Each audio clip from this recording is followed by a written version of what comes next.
Hey YouTube, welcome back. We've got an incredibly spicy build for you here today.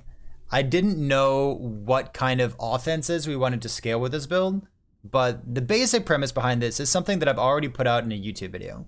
And that is like what I'm calling this Numlock Spriggan trick. And it has to do with basically numlocking Spriggan Form, using Culnivar's claim, and then getting as many benefits as you can out of going into and coming out of a transformed state every 5 seconds. 6 seconds, 5.2 seconds, things like that. So the entire backbone of this build is a Culnivar's claim, which has some spell damage on it, so we're going to make it a spell build as well. And then as much cooldown recovery speed on your helmet as possible. That's it. That's the entire build. What you do with this, you could make it into a reflect damage build if you're a psychopath. You could play a frostbite build, you could play a spell damage over time build, like Maelstrom damage over time, or you can do what we've decided to do here, which is transform this character every 5.2 seconds, and sometimes even more often than that, into a spell EQ crit druid monstrosity. So what is going on with this character here? Okay, so defensively, we're using the Culnivar claim, the Numlock Spriggan Form thing. We're going to show you the Spriggan Form. We have two nodes here that are most important to us. We have Leaf Barrier, which is gaining ward equal to your armor when you enter Spriggan Form. So we have a whole bunch of armor in this build. When we're just standing still, it's like 7,000. When we click some buttons, it goes to 6,000, 7,000. Then we also have like Throne of Ambition. When we're in combat and when we're getting hit, this number of armor goes up to like 10, 11, 12, 13,000 armor. So if we have 10,000 armor, let's pretend we have that value. That means that every 5.2 seconds, when Spriggan Form procs, flips because of Culnivar's and goes on cooldown, every 5.2 seconds, we gain 10,000-ish ward. So that's that. Next up, we have Friend of the Forest. So every time that we flicker into and out of Spriggan Form, we also have Spriggan Form up here. One very important thing that we're going to note just from the very beginning of this video is that if you also want to transform, if you want to numlock a second transform so that you can have double benefit, like non-overlapping 2 seconds, 70% damage reduction benefit, in order to do this, if you want to maintain your Spriggan pet, you need to have Spriggan on your bar. If you take Spriggan off your bar, you put like Thorn Totem on for instance, let me show you what these 5 seconds look like. We'll click this button, we have Spriggan Form, and then when I click Werebear, you'll see that the Spriggan Form disappears. So the mitigating factor here is we need to use Spriggan Pet on our bar if we want to have 2 different transforms numlocked in the character. We can still use things that say limit 1 companion. We could even use this thing, limit 1 companion, but we just need to have this on our bar, which means, for my build, we're not using Fury Elite. The basics are Culnivar's claim, flickering, and we're doing the Spriggan Form with Leaf Barrier in Friend of the Forest, which means we have 10,000 ward, which means we want ward retention. And our ward retention is going to come from Frostbite Shackles, along with stacking up a whole bunch of cold resistance. To me, getting like maybe 150, maybe 200 cold resistance feels pretty good. I like the ward retention value at least 200. This feels good to me. You can aim for more, but I think if you're only 150 ward retention, keep working on it. You want a bigger number than that. So that's what that looks like. So what do we gain whenever we flicker into and out of Spriggan Form? We have this on Numlock, and by Numlock I mean I'm holding down the button with my finger because I don't have Numlock on my keyboard. But once this gets to half, we're going to also Numlock Werebear Form. So alternatingly, every 5.2 seconds, we get a 2-second buff with 70% damage reduction because we're a druid. And for some reason, the druid has this passive bonus of giving you 70% damage reduction for 2 seconds when you leave a transformed state. If you wanted to ham this up and add Swarmblade Form into the mix, you would have permanent 70% damage reduction. Along with that, speaking of damage reduction, remember that Warcry also gives you an invulnerability for 1 second. So you have 2 seconds of 70% DR, 2 seconds of 70% DR, and 1 second, which sometimes overlap, of invulnerability. Along with 10,000 ward every 5.2 seconds, you have damage reduction here. I've actually taken out damage reduction from Berserker. You do have damage reduction from Ursine Strength. You do have Aspect of the Boar as well. And then remember, when we get hit, we gain more armor because of Thicket of Thorns. When we get hit, I guess like when we're in combat, if we're hitting an enemy, we get Thrown of Ambition, and we are capped armor. What does this mean? This means that we are an incredibly tanky character. And we're not even through the overview of the character yet. So I have a lot of legendary items here, but I want you to know that these are not required things.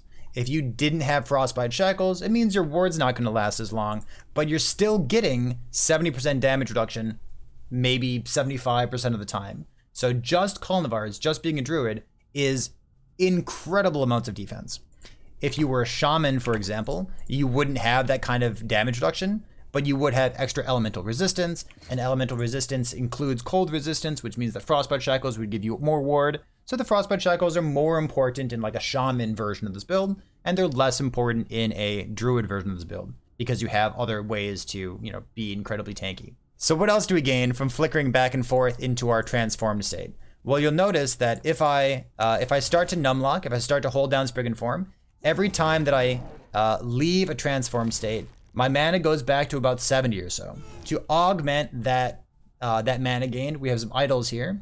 Our idols say like, you know, 3 to 10 mana gained when transforming back to a human state. So we have 9 here, 10 here, and then another 9 down here, which brings us from the 50, that is the default for the game when you leave a transform state.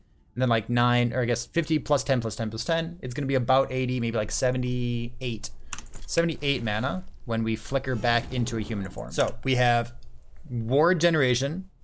We have a Spriggan pet that is constantly resummoned. So even if the Spriggan pet dies, because we have 0 minion survivability anywhere in our build, we have not compromised a single part of our build in order to get any survivability at all.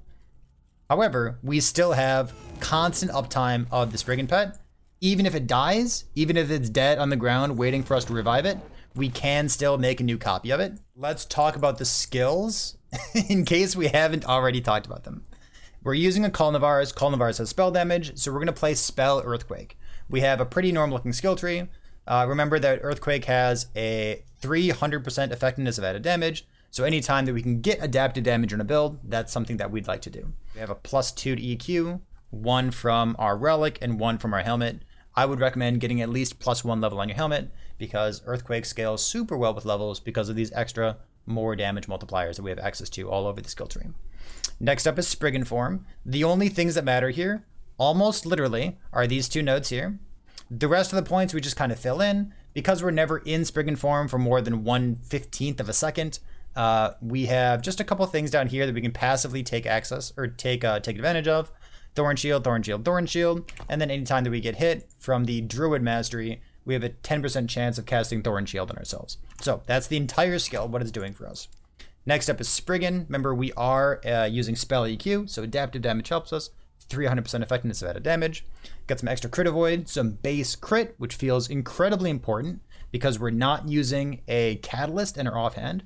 We're not using, you know, a prismatic gaze for the +4 base critical strike chance. We don't have base crit anywhere, so we need to get it somewhere. Getting this 8 base crit here makes it feel really good for capping our critical strike chance. Other than these nodes in the bottom, everything else is fluff. So we have some minion survivability and 1 meme node up here. Next up is, let's go Maelstrom next. Maelstrom, the most important nodes here are these top nodes, which gives us movement speed and frenzy. What you'll know if you've played any kind of EQ, spell EQ or melee EQ in the past, is that it has a really slow attack rate. Like it locks you in the animation for a very long period of time. So anything that we can do to get extra cast speed is going to feel very good. It doesn't really give us damage, but it makes the build feel more responsive, more fun. It just makes you want to play more. So we're keeping Maelstrom in the build. We have haste, movement speed, attack speed stuff. We have mana efficiency, duration, and some extra dodge coming in. And then we just have 1 point in lightning, which means that if we have armor shred or frailty or something else that we need to stack once per second, like a Throne of Ambition, for example, we have Maelstrom that can help us keep up those additional proc rate things, right? The rest of this is fluff. It's just chill per second and healing. Technically, the chill helps because Earthquake does more damage to chilled enemies. But that brings us to our last skill, Warcry, which says we already have 100% chance to chill enemies, so we're good to go here. Warcry has a couple components. We'll talk about the right side first. This is just points over here to get to the minus 50% cooldown, which makes it easier and more consistent to get all the buffs, to keep up Maelstrom, and also have as much survivability as possible. Because every 1 second for those, let's see, it's a 4.3 second cooldown, and for one of those seconds we take 0 damage. So that's that. Minus 50 cooldown. We also have 3 points in the Maelstrom. We don't need all 4 points because all we need to make sure is that we're hitting 6 stacks of Maelstrom in order to get the Power of the Storm and to get the Frenzy and Haste up here. So we have 3 points in the Maelstrom. We have 1 point into Cleansing. It just means that we don't need Cleanse in our belt. Well, you could use it anyways, but having the Cleanse automated in your build is a great place to be. And then the rest of Warcry, which feels good in terms of consistency of your damage output, because we're basically like a bonky build that wants to just like hit once and hit incredibly hard. We do want our crit chance, instead of being like 50 or 60 or 70, we want it to be like 80 or 85, maybe even 100, right? So my current crit chance on this build is 86. We have 2 instances of exalted spell critical strike chance in the build. I'd like to have 3, but I only have 2 right now. So we have 4 points up here. Remember, this is 20 plus 1. I'll show you why. But if you didn't have the plus 1, you would only have 3 points in Battlecry. Otherwise, we're coming all the way to the left. Some percent cold damage, but really we're coming over here because we get the extra 100% critical strike chance. So we're just getting as much crit as we can. The chill helps. Again, chill because Earthquake, more damage against chill, the frozen enemies. So that's the skills. Let's go through the skill. The mastery is next, so you can kind of see what's going on. If you've ever played a Primalist, this is going to look very boring to you.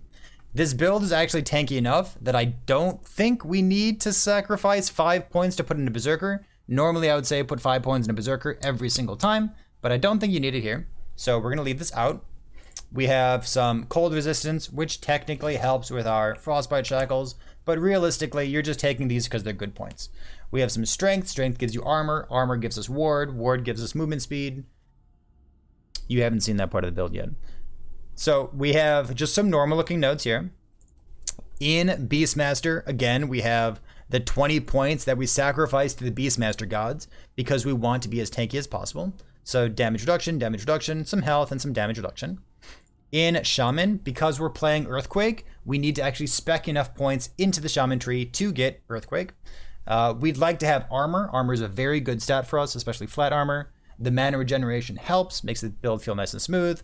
The attack and cast speed. The cast speed here feels great. And honestly, even if I weren't playing Earthquake and I didn't need to put these points in here, I might put these points here anyways. These points are pretty generically strong. I'm only level 94 at the moment. One thing that I've been thinking about is putting 2 points into Stormbringer and then speccing into Avatar of Thunder for 2 adaptive spell damage per point. Because adaptive damage, when you have 300% effectiveness of added damage, is very good. So I think these points here are worth considering. In the Druid spec, which is our main spec, we have points into Endurance, some Attunement and Strength. This is important because we're actually getting a bunch of armor and we're casting this very often because we're hit very often. So this is great for us. We have a bunch of points into cast speed, which again, doesn't technically give us damage, but it makes the build feel smooth, and I'm happy to have all 5 points here.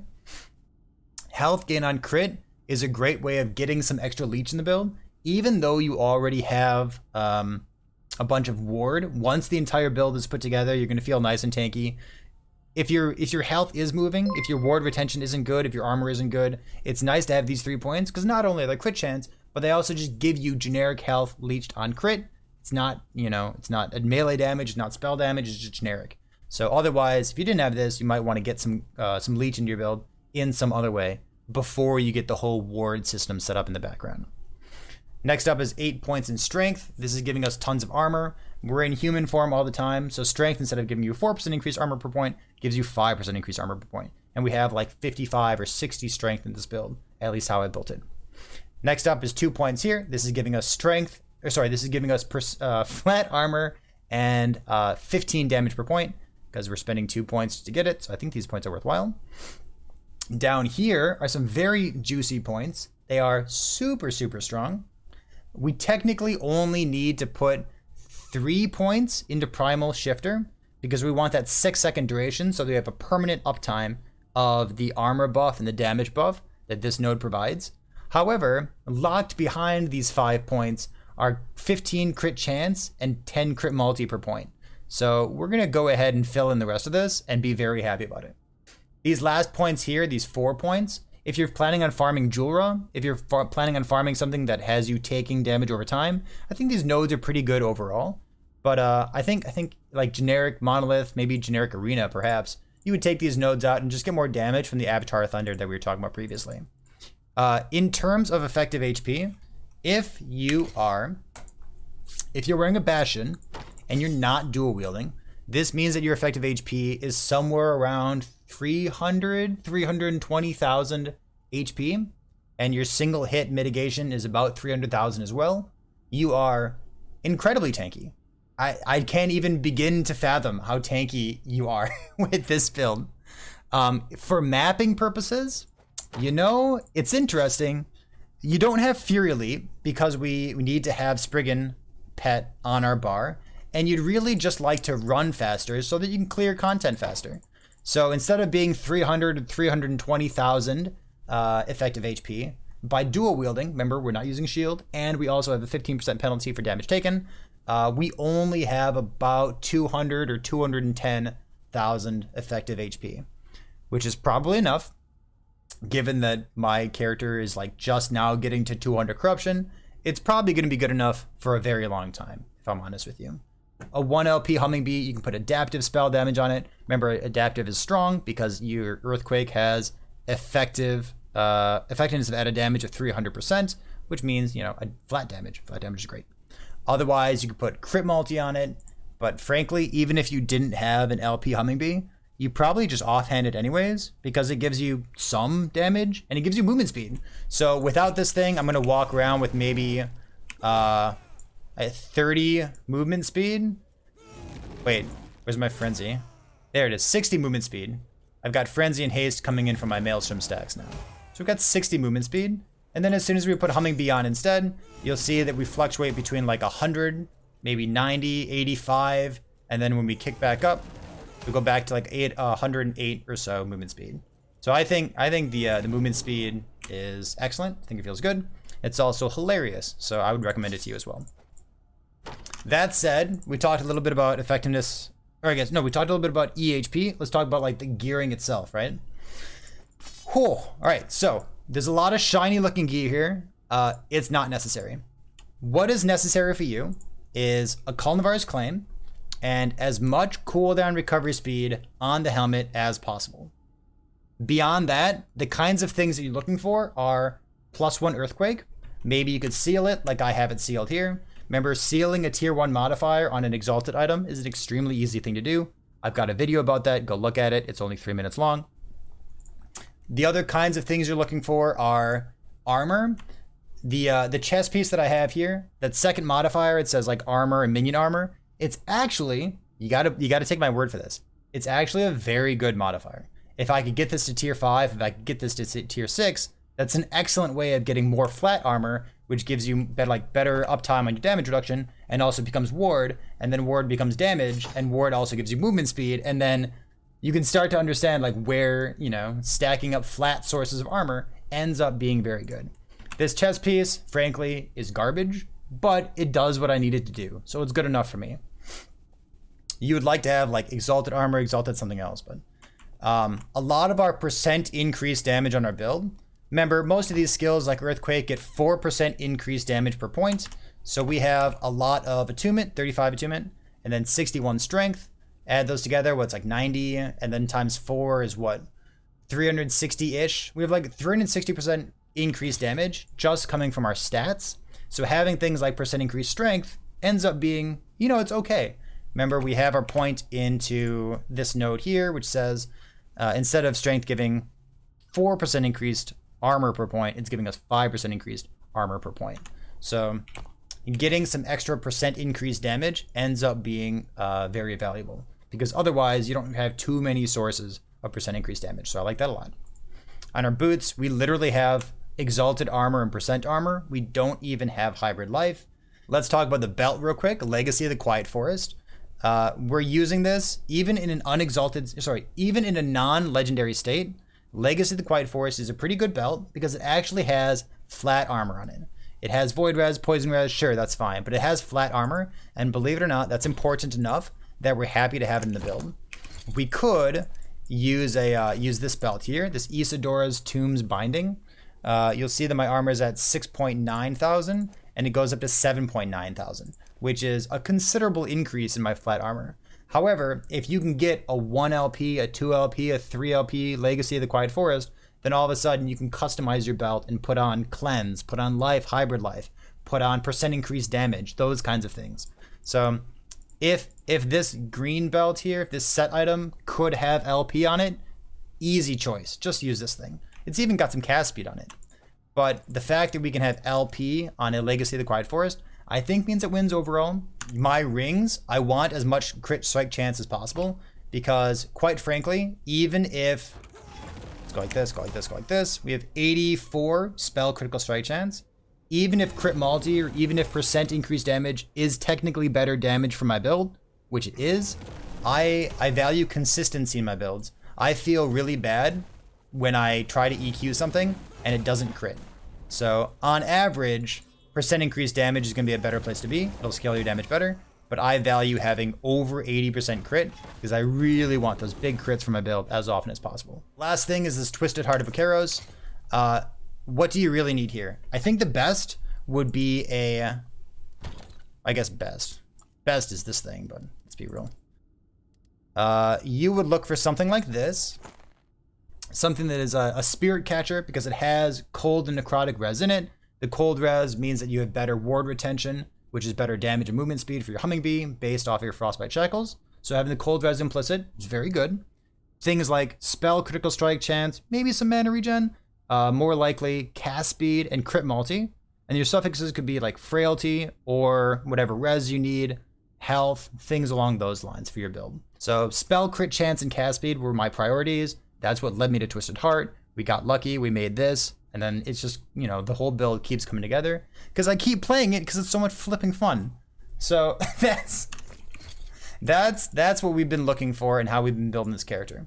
If you would like to spec into this character and build your own meme and have some fun, go for it. But yeah, this is going to be fixed. This cannot stay in the game.